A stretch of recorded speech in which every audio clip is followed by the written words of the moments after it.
Introduction.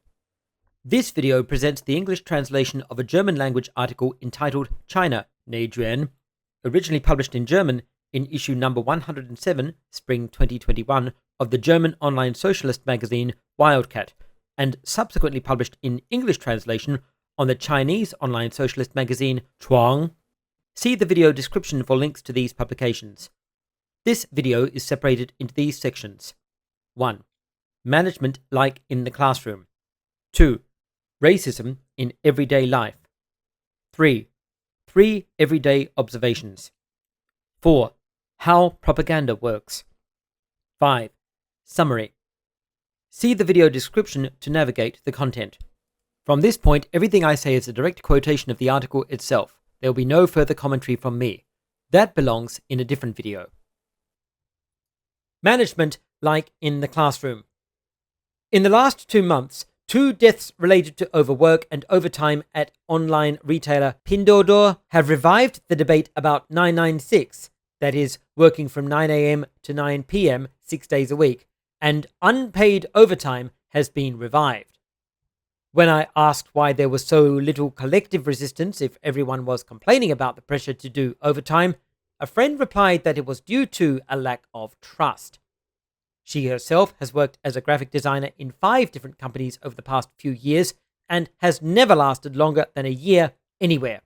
Everywhere, she says, the bosses were anxious for the employees to distrust each other. As soon as she became friends with an office colleague and was able to work well together, the bosses became suspicious and set her as far apart as possible. Just like school. For the boss, control is more important than productivity. Because if he loses control, his authority suffers.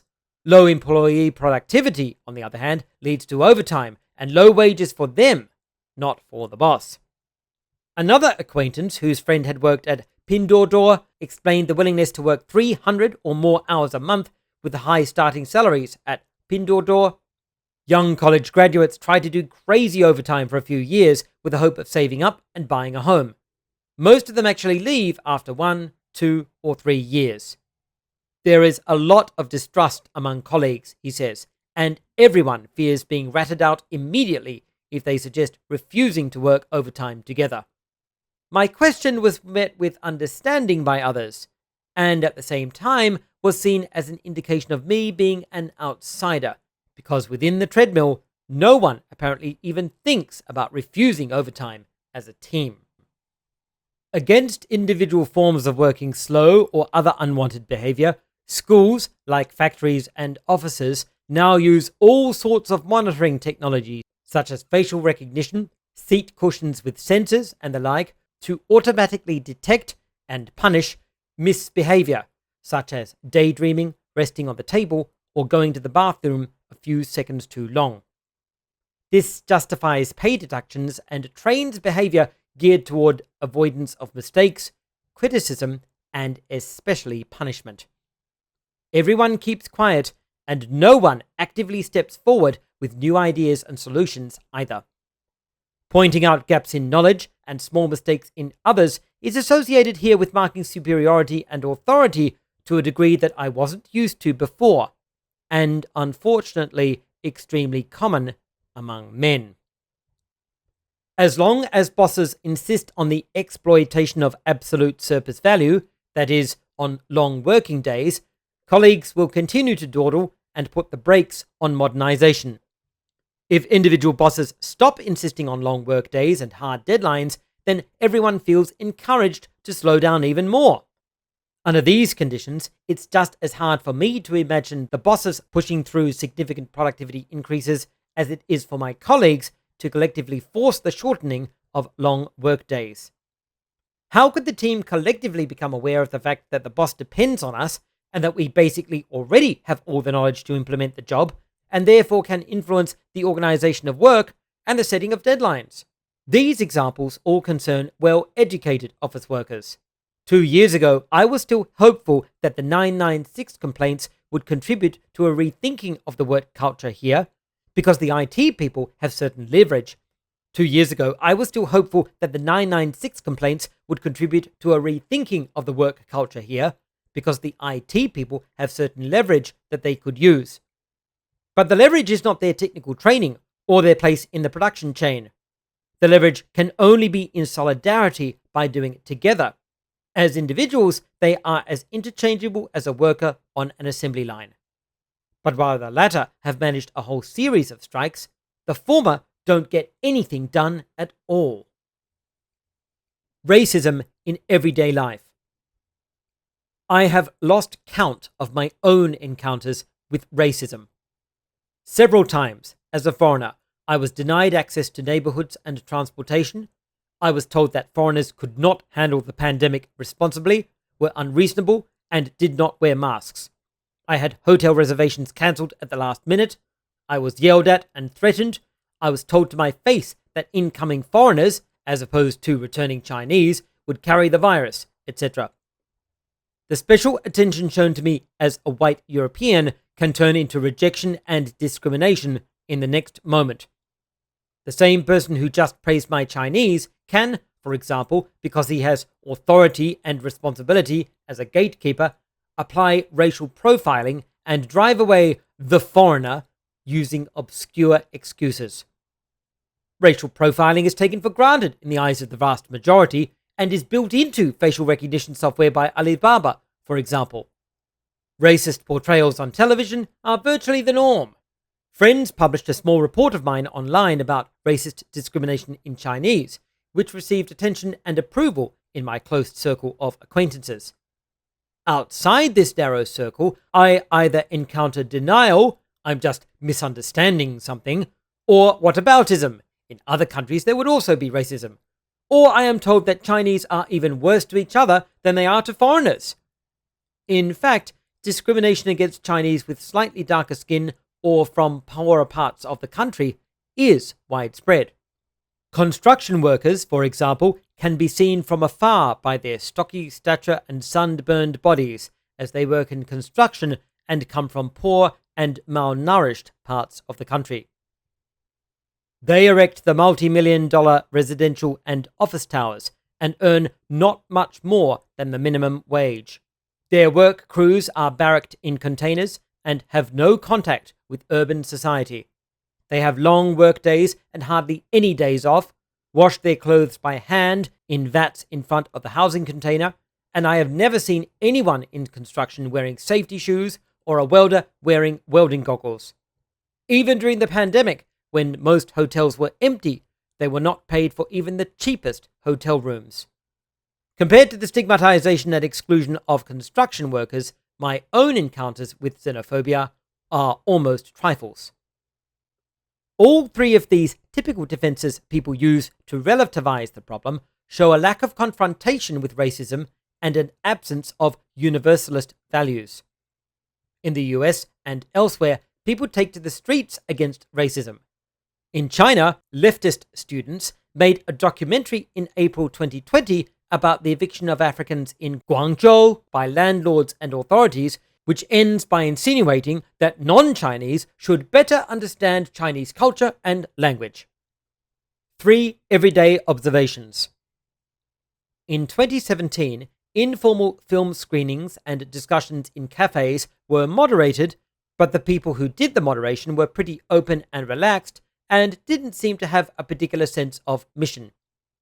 Today, moderators act like authoritarian village school teachers as they explain a film they know no more about than anyone else present. They give moralizing lectures and do not allow free discussion, but comment on every contribution from the floor. The increasing authoritarianism does not even stop at small, quasi-private and leftist circles. In December, uniformed officers systematically forced passengers at the main train station and in the subway to install a cell phone app against online fraud without giving any explanation. With such a spy app on the cell phone, insights into the user's life can be gained that are comparable to a 10-hour police interrogation. We have not been able to observe any protests or outrage. An acquaintance with a university degree who had worked for some time in an NGO for environmental protection became pregnant unintentionally and decided to have a child and get married. Since then, she has been living with her in-laws in a city of about 1 million people and already has a second child.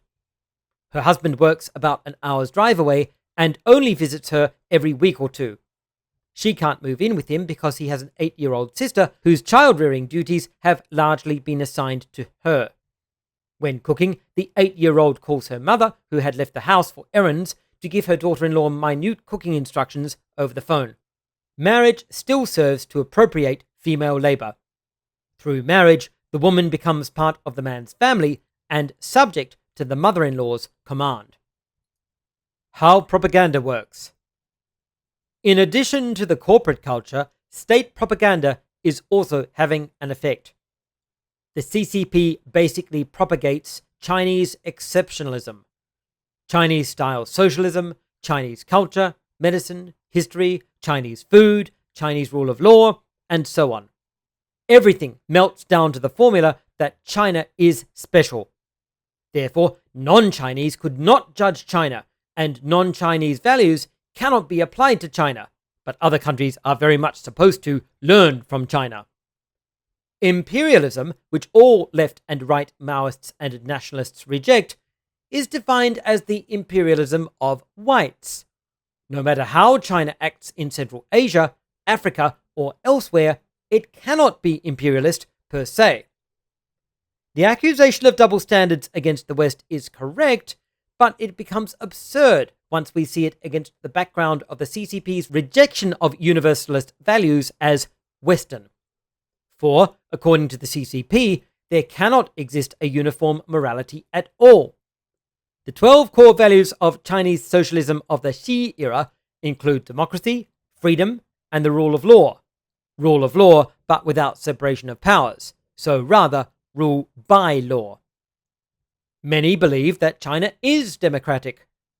This may be helpful when trying to disarm democracy propaganda from abroad, but it is easily attacked. In my Chinese class 4 years ago, everyone laughed when the teacher claimed that China was democratic. The CCP's greatest propaganda success is not the erasing of historical events from collective memory, for example, the Cultural Revolution and Tiananmen massacre, but the fact that most young people have lost their curiosity. Even those with access to VPNs, virtual private networks, feel little curiosity to find out what they are actually being deprived of. A recent study in the journal Political Behavior explains very well the social mechanism behind this. People know that everything is censored and streamlined according to official propaganda and don't believe the stupid stuff themselves, but they think that their fellow human beings believe it. Propaganda works because the individual then keeps his or her mouth shut in order to not get in the line of fire, and thus, in turn, suggests to the others that they believe the propaganda. Summary. That concludes this second excerpt from the article. Here is a summary of the topics covered in the author's words. 1. Chinese management practices aim to prevent workplace solidarity. 2. Xenophobia and racism are part of everyday life in China. 3. Formal and informal social control structures encourage conformity to hierarchy. 4. State propaganda is ubiquitous and influential. In the next section of this article, the author comments on the power of the Chinese People's Party, the Chinese economy, and social inequality. Finally, I'd like to thank my generous patrons: Elias Asfig, Duran Barnett, Alexander Curzon, Shawnee Young, Andy Chaos, Tibby LTP, Thors, Niels Rethlin, Judge Sabo, Matthew Simrell, Thomas Leonard, Martin T, Ben Lindquist, John Larkin, Jack C, Ezekiel Stacey, Love You More, Noah French, Aaron Johnson, and Dusty Bob. Please contact me directly if I ever pronounce your name wrong. Thank you.